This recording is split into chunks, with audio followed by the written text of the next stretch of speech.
अस्सलाम वालेकुम नाज़रीन, आप देख रहे हैं exclusive talk with Imran Ali. आज हमारे साथ मौजूद हैं पीएमएलएन जेड के president, x federal minister labour and religious affair और पाकिस्तान की बहुत ही बाअसर सियासी शख्सियत मोहतरम इजाजुल हक साहब।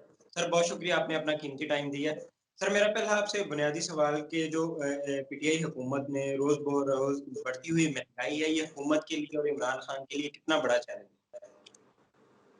देखिए सबसे बड़ा मसला ये हुकूमत के लिए ये है कि पिछले 2.5 सालों में ये अवाम को रिलीफ देने में बहुत कमज़ोर रहे हैं और उसकी वजह ये है कि कुछ तो माजी में जो हर हुकूमत इल्ज़ाम लगाती है कि हमें विरसे में ये चीज़ें मिली थी, लेकिन एक अरसा होता है जिस इन चीज़ों को ठीक करने के लिए। जैसे 2.5 साल थे हुकूमत के पास, हुकूमत बहुत कुछ कर सकती थी।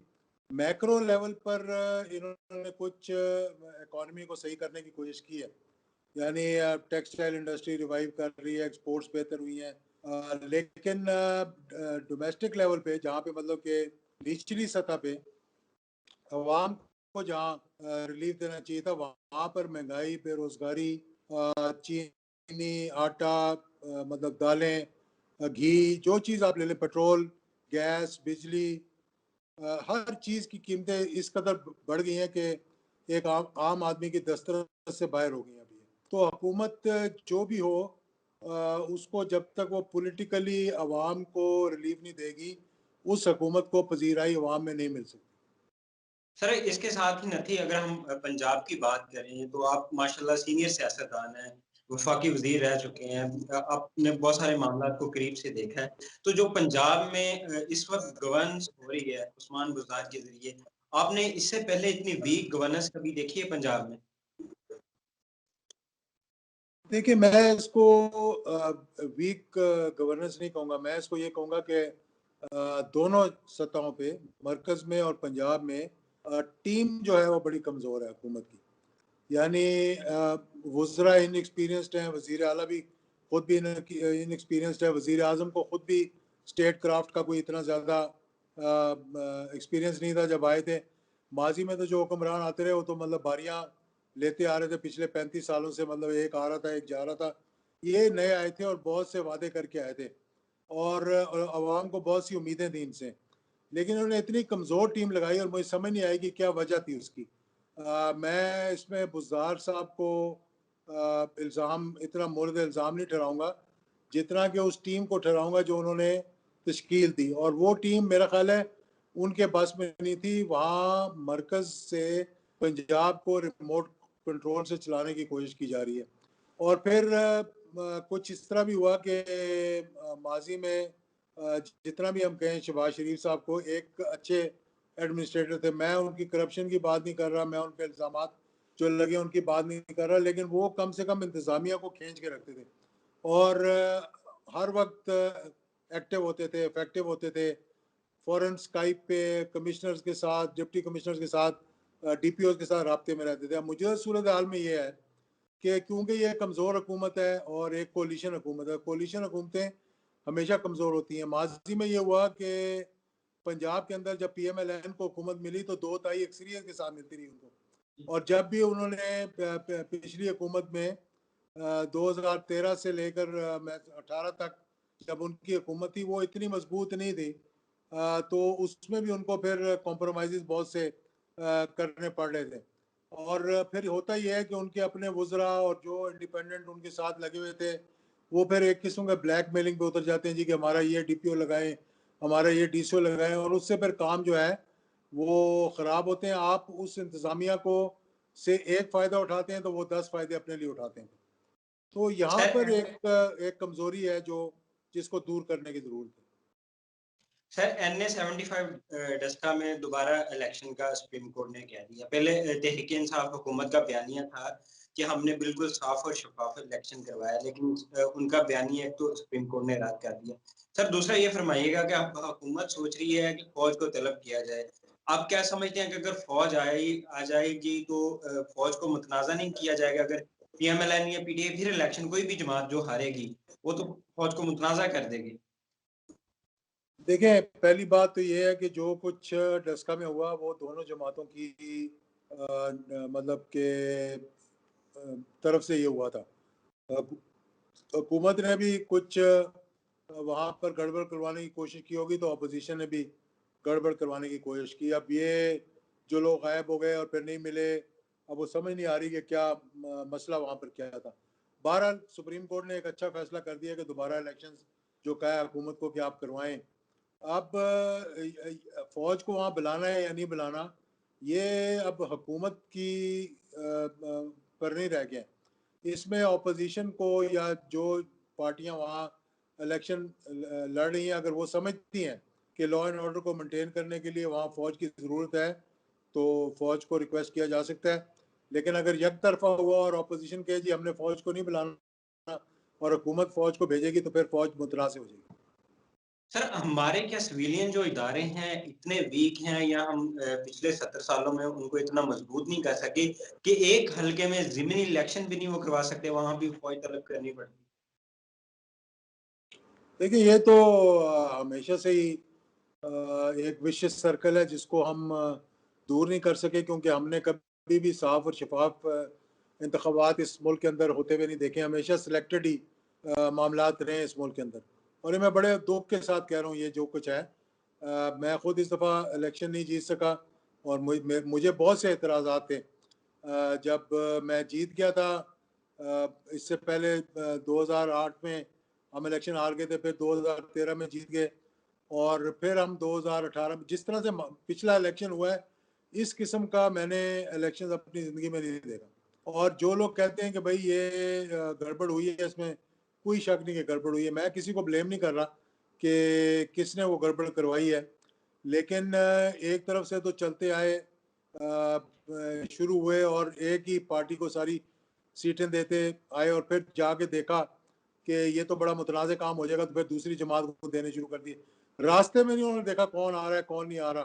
तो ऐसे ऐसे ज़िले हैं जो बिल्कुल टोटल के टोटल जो है वो दूसरी दूसरी तरफ चले गए। और लंच टाइम पे क्या हुआ, किस तरह से पोलिंग एजेंट्स को बाहर निकाला गया, काउंटिंग किस तरह से हुई, ठप्पे किस तरह से लगाए गए, तो ये चीज़ें सारी मुतनाज़ थी। तो ये हमारे सियासतदान जो हैं, जो पार्टी हुकूमत में आ रही होती है और सिलेक्ट होने वाली होती है, वो कोशिश ये करती है कि मैं बाय हुक और बाय क्रुक जो है वो हुकूमत में आ जाऊं। तो ये मैं जब से देख रहा हूँ 1988 से 1990 में, आपने देखा पहले आईजीआई बनाई गई, फिर पैसे डिस्ट्रीब्यूट हुए, फिर एक जमात को निकाला जाता था करप्शन के इल्ज़ामात लगाकर, तो दूसरी जमात को लाने की तैयारी की जाती थी। अब ये तीसरी जमात आ गई थी इस दफ़ा, तो दोनों जमातों को बाहर निकाल कर अब तीसरी जमात को किसी न किसी तरीके से अकोमोडेट किया। लेकिन ऐसी अकोमोडेशन का क्या फ़ायदा जब आप 6 सीटों के रह मुकर्रम पे हों और आपको पता हो कि मेरे 2 कोalition पार्टनर जो अगर दूसरी तरफ हो गए तो मेरी हुकूमत आराम से गिर जाएगी। सर, अभी आपने ज़िक्र किया कि इलेक्शन में गड़बड़ हुई, तो वो गड़बड़ किसने करवाई? कौन से ऐसे अनासर थे जिसने सारा इलेक्शन के जो नताइज थे वो तब्दील किए? देखिए, ये तो अब तहकीकात होती तो पता लगता ना कि किसने की है। ये जो एक दूसरे पे इल्ज़ामात लगाए जा रहे हैं कि ये सिलेक्टेड है, वो सिलेक्टेड नहीं है, किसी हद तक तो ये इल्ज़ामात ठीक हैं। माज़ी के अंदर जो सिलेक्ट होते आए हैं और इस दफ़ा सिलेक्ट नहीं हुए, तो वो अब इस सिलेक्शन के ख़िलाफ़ हो गए हैं और कल को उनकी कोशिश होगी कि हम दोबारा सिलेक्ट हो जाएँ। जिस तरह कि मैंने इस पीडीएम के बारे में बहुत पहले ये मैंने कह दिया था कि ये जो है वो बेल मुंडे चढ़ती नज़र नहीं आ रही, क्योंकि दोनों जमातें, तीनों जमातें जो बड़ी जमातें थीं, उसके अंदर वो एक दूसरे के कंधे पर रखकर बंदूक चलाने की कोशिश कर रही थी। और मेरी ये 2-3 महीने पहले का अगर आप मेरा कोई इंटरव्यू देख लें, मैं आपको भिजवा दूंगा, तो आप उसमें देख लेंगे मैंने पहले बता दिया था कि 26 मार्च से पहले पहले एक आधी जमात जो है वो अपना काम निकाल लेगी और बाकी जो है वो फिर उसकी शक्ल देखते रह जाएंगे। सर, ये क्या बुनियादी वजह है कि हुकूमत भी अवाम की फलाह के लिए कुछ नहीं कर रही? जो अपोज़िशन की जमातें थी, अभी आपने पीडीएम का ज़िक्र किया कि इनका शिराज़ा बिखर गया। इनके अभी जो बयानिया था उसमें यही था कि अपनी करप्शन बचाओ, अपने केसेज़ बचाओ, अवाम कहीं नहीं थे। कोई भी सियासी जमात है वो अवाम की फलाह का, अवाम के लिए क्यों नहीं सोचती? देखिए, पहली बात तो ये है कि मेरा अपना जो 1988 ऑनवर्ड्स प्रैक्टिकल एक्सपीरियंस है, उसमें मैंने देखा है कि पॉलिटिक्स बहुत तब्दील हो गई। पहले एक असूलों की और नज़रियात की सियासत होती थी और उस नज़रियात पर आप खड़े रहते थे और जो हुकूमत होती थी, चाहे उसका जो भी नज़रिया हो, आप अपने नज़रिए पे खड़े रहते थे और कोशिश आपकी ये होती थी कि आप हुकूमत को वो काम ना करने दें, जो काम अवाम के और मुल्क के मुफाद में नहीं है। अब जो हो रहा है कि अब नज़रिया ख़त्म हो चुका है, मुफादात सामने आ गए। जब से ये चार्टर ऑफ डेमोक्रेसी हुआ, उसका मज़ाक बना, उस वक़्त भी एक दूसरे को तसल्लियाँ देने की कोशिश की और आपने देखा जैसे ही पहला मौका मिला और उसी वक़्त उन्होंने एनआरओ ले लिया, पीपल्स पार्टी ने, जो कि सबको पता है। और अब मौजूदा सूरत हाल में भी आपने देख लिया कि कोई नज़रिया नहीं था। अब पीपल्स पार्टी और मुस्लिम लीग नून का क्या नज़रिया? कोई आयन के लिए लड़ाई नहीं कर रहे, कोई जमहूरियत के लिए लड़ाई नहीं कर रहे, अपने अपने मफादात के लिए कर रहे हैं। और अफसोस इस बात का है कि हमारे मुल्क की जो लीडरशिप है, वो अपने जो उनके वोटर होते हैं उनको तो किसी खाते में नहीं लिखते ना, लेकिन जो उनके सपोर्टर होते हैं, जो उनके एमएनए होते हैं, उनका भी अपना दिमाग फारग हो चुका होता है, क्योंकि उन्होंने ये देखना है कि लीडरशिप की राइट साइड पे रहने के लिए हमें क्या चीज़ें करनी पड़ेंगी और उसको किस तरह अपनी लीडरशिप को खुश करना पड़ेगा। चाहे वो नवाज शरीफ साहब हैं, चाहे वो फजल रहमान साहब हैं, चाहे वो आसिफ जरदारी साहब हैं, चाहे जो भी लीडर आप ले लें, जिस जमात का भी, और वो उसको खुश करने के लिए शाह से ज़्यादा शाह के वफादार बन जाते हैं और फिर भूल जाते हैं कि अवाम के क्या मुफादात हैं और अवाम के लिए हमने ये क्या करना है। वो देखते हैं कि अपनी लीडरशिप जो है वो कायम और दायम रहे, और जो झूठ बोलना शुरू करते हैं, इतना झूठ बोलते हैं कि लोग उस पर यकीन करना शुरू कर देते हैं कि ये झूठ नहीं है, ये सच है। सर, आपने अभी फरमाया कि आपने 2-3 महीने पहले ही प्रेडिक्ट कर दिया था कि पीडीएम का शिराज़ा बिखर जाएगा, इनके अपनी ज़ाती मफ़ादात हैं, तो ये नहीं इकट्ठा चल सकते। तो आपसे एक और प्रेडिक्शन ले लेते हैं कि सर, बाज़ तज्ज़िया निगारों की राय ये है कि बजट के बाद 2-3 माह बहुत मुश्किल होंगे कि हुकूमत सर्वाइव कर सके। तो आप क्या समझते हैं कि हुकूमत ये ख़त्म हो जाएगी या सर्वाइव करेगी, अपने पूरे 5 साल करेगी पूरे? देखिए, वैसे तो असूली तौर पे तो इनको 5 साल पूरे देने चाहिए और हुकूमत को भी अब ये उसके लिए टेस्ट केस है कि अगर मेरा आज का आर्टिकल आपने पढ़ा हो तो मैंने उसमें भी ये लिखा है कि वज़ीर आज़म के लिए अब ये इम्तिहान का वक्त शुरू हो गया कि वो अपनी क्या लेगेसी छोड़ना चाह रहे हैं। अपना अपना कि क्या मैं आया था, मैं करप्ट नहीं था, लेकिन मेरे नीचे जो है वो करप्शन पल फूल रही थी और मैं जो है गवर्नेंस में ट्रांसपेरेंट गवर्नेंस नहीं थी और मेरे जो वुज़रा लेफ्ट एंड राइट करप्शन कर रहे थे, मेरे जो जो जो हमारे ब्यूरोक्रेट्स हैं वो उनके पैरों के नीचे जो है वो करप्शन कर रहे थे, लेकिन वो कहते हैं मैं करप्ट नहीं हूँ, तो इसका मतलब है कि कोई करप्ट नहीं। अगर हुकूमत ने अब डिलीवर ना किया तो मैं समझता हूँ इसका सर्वाइवल बड़ा मुश्किल हो जाएगा।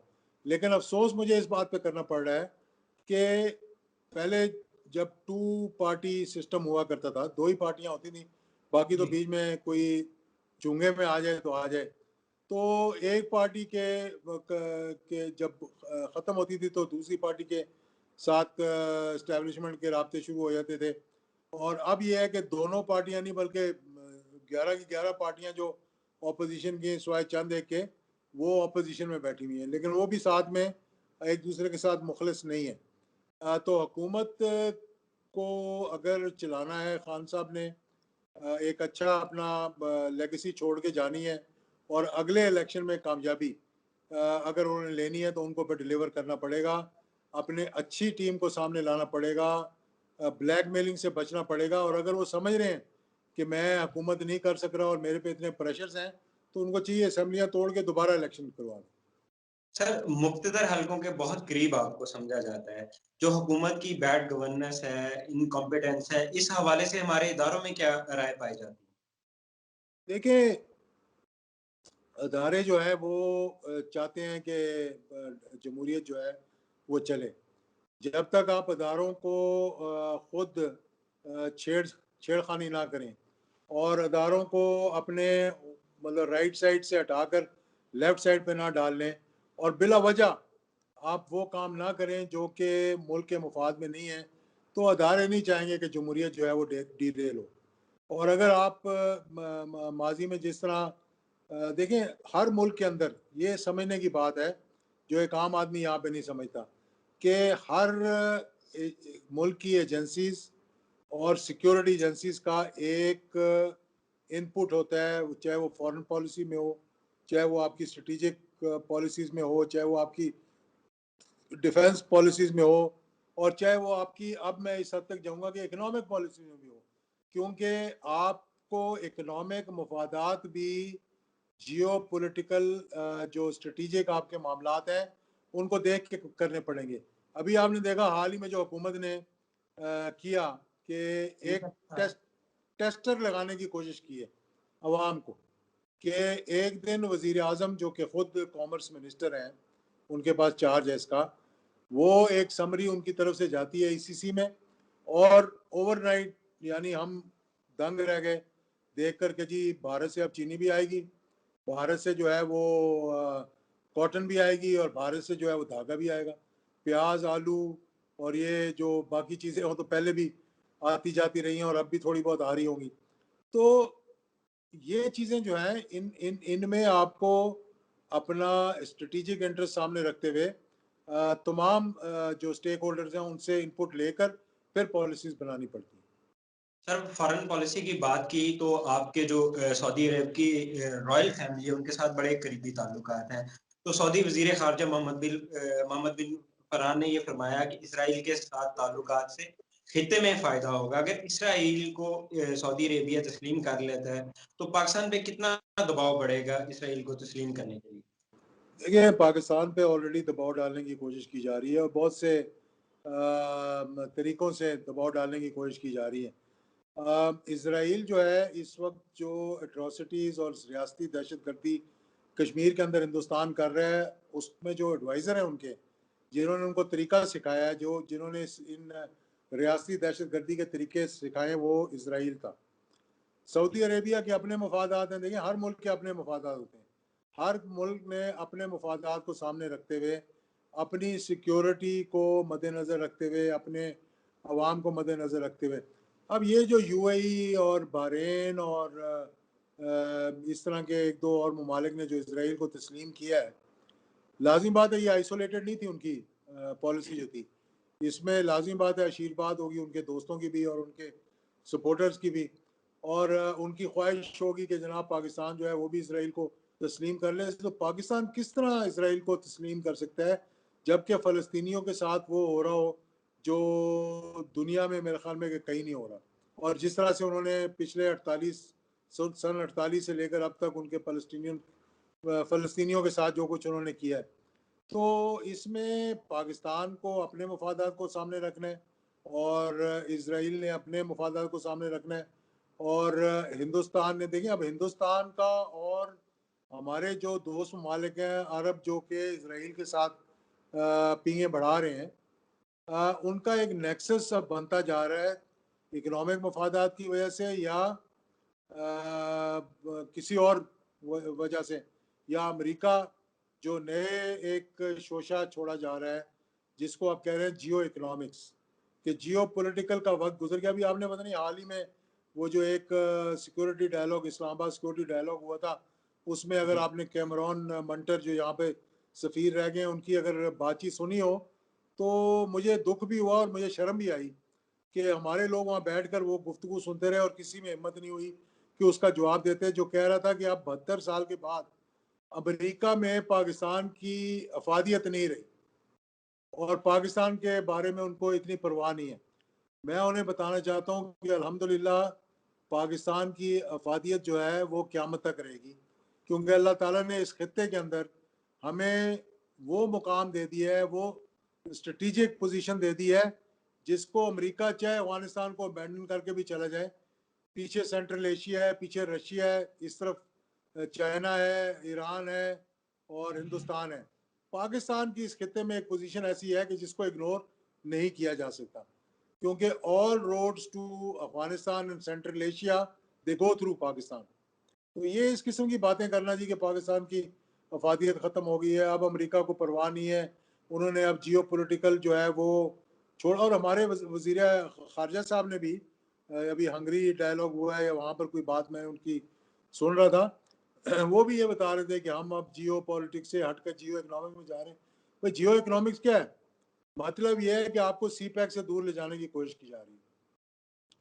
और चाइना से दूर करने की कोशिश की जा रही है। अभी आपने हाल ही में देखा होगा कि कुछ अखबारात के अंदर आपने पढ़ी होगी ये खबर कि अमेरिका ने पाकिस्तान को F-16 तैयारे देने के लिए जो रोके हुए थे उसकी अप्रूवल दे रहे हैं वो, और कुछ पैसा उसमें से जो कोलिशन सपोर्ट फंड था, CSF जिसको कहते थे, उसमें से दिए जाएंगे जो कि उन्होंने हमारा रोका हुआ है। और फिर उन जहाज़ों के लिए हमने पैसे कुछ दिए भी हुए थे, लेकिन जहाज़ हमें नहीं मिले थे। अब पता नहीं F-16 की अफादियत रह गई है कि नहीं रह गई है, लेकिन बहरहाल ये उनका कहना इस सोच को आगाज करता है, सोच का कि क्या अमेरिका को हम पे कोई प्यार आ गया है, या अमेरिका हमें चाइना से दूर करना चाह रहा है, या कोई और क्विड प्रो को है, वो क्या है अभी तक हमें उसका इल्म नहीं है।